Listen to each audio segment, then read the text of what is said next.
Hindi cinema में horror फिल्मों को इंट्रोड्यूस कराने का क्रेडिट रामसे ब्रदर्स को जाता है। 7 भाइयों के इस कुनबे ने एक से बढ़कर एक भूतिया फिल्में बनाई हैं। समय के साथ दौर बदलता गया। अब फुल फ्लेज हॉरर फिल्मों से ज्यादा हॉरर कॉमेडी जॉनर ज्यादा पॉपुलर हो गया है। रील टू रियल के नए एपिसोड में हॉरर फिल्मों की शूटिंग प्रोसेस, इनसे जुड़े किस्से और फिल्म मेकिंग में आए बदलावों पर बात करेंगे। उस समय कैसे शूट करते थे, किन चीजों का ध्यान रखते थे? उस समय सीजी के नाम पे there was no VFX, there was no graphics, there was nothing. तो जो भी होता था लाइटिंग के वजह से, और जो एटमॉस्फेयर क्रिएट होता था वो सेट पे ही होता था। कोई एक फेमस फिल्म, जैसे बहुत सारी हैं, वीराना है, शामरी है, बंदरवाल, बहुत सारे हैं, आपको कोई याद आ रहा हो कैसे शुरू किया और फिर एग्जीक्यूशन हुआ और उसका रिजल्ट जो आया उसके बारे में कुछ, अगर आप अपनी यादों के झरोखों से कुछ बताना चाहो? श्याम जी के साथ एक कुछ इंसिडेंट हुआ था जहां पर वो रात को कहीं गए थे और उनको लगा था कि एक जो लड़की जिनसे वो बात कर रहे हैं हाईवे पे वो नॉर्मल नहीं थी। एंड ये एक इंसिडेंट उनके दिमाग में बैठ गया था और यहीं से वीराना का जन्म हुआ था। मेरे अंकल किरण राम से, he was a sound designer, तो उनको बहुत शौक था कि रियल साउंड्स ग्रैब करना। तो जो साउंड वो चाहते थे, वेदर नाइट बर्ड्स, जो असल नाइट बर्ड्स ग्रेवयार्ड में बजते हैं रात को 2 बजे या 3 बजे, या उल्लू की आवाज़, तो वो एक बार अपना इक्विपमेंट लेकर अकेले निकले थे रात को महाबलेश्वर में रियल ग्रेवयार्ड में।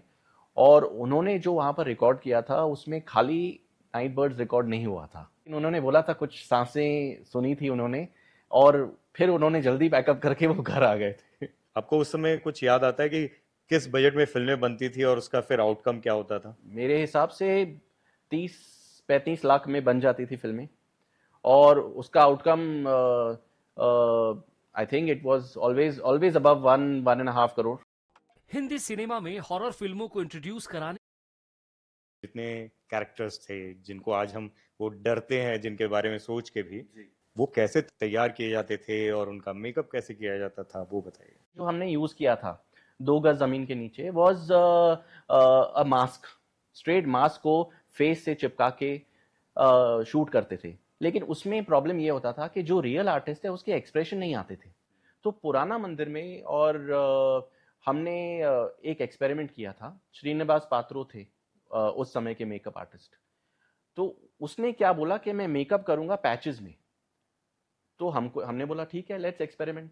तो वो मेकअप उसने सुबह को स्टार्ट किया कम से कम 8 बजे, नाश्ता वाश्ता आर्टिस्ट को खिला के।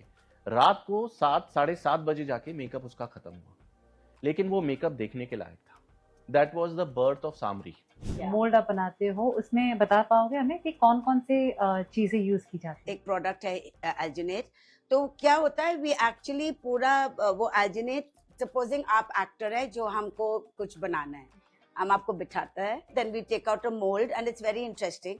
वो मोल्ड निकाल के तब then we have to put a thing called stone plaster और पीओपी। देन जो हमको बनाना है, सपोजिंग हम डीमन बना रहा कि कुछ और बना रहा कि हॉर्न्स डेविल बना रहा, वो मोल्ड के ऊपर हम लोग क्ले वर्क करते हैं। वो मोल्ड के अंदर हम लोग सिलिकॉन लगा डालते हैं, या then painting, finishing, and then we put it on the actor. जो एक्टर्स हॉरर फिल्म शूट करते हैं, जो उनके लीड एक्टर्स होते हैं या उनकी टीम होती है, वो कुछ ना कुछ एक्सपीरियंस जरूर करती है रियल में भी। जंगल में शूट करते हुए कई लोग थोड़े से पैनिक हो जाते हैं, या तो उनको कुछ ऐसा फील होता है कि अरे यार यहाँ से कुछ गुजरा, वहां से कुछ गुजरा, तो वो कई बार आके बोलते हैं कि अरे यार अभी मैं लाइट लेके जा रहा था, अचानक मेरे को ऐसा कोई जाते हुए दिखा। तो ऐसे लोगों का फील होता है, क्योंकि ये जंगल एक ऐसी चीज है जहाँ पे हमेशा शांति बनी होती है।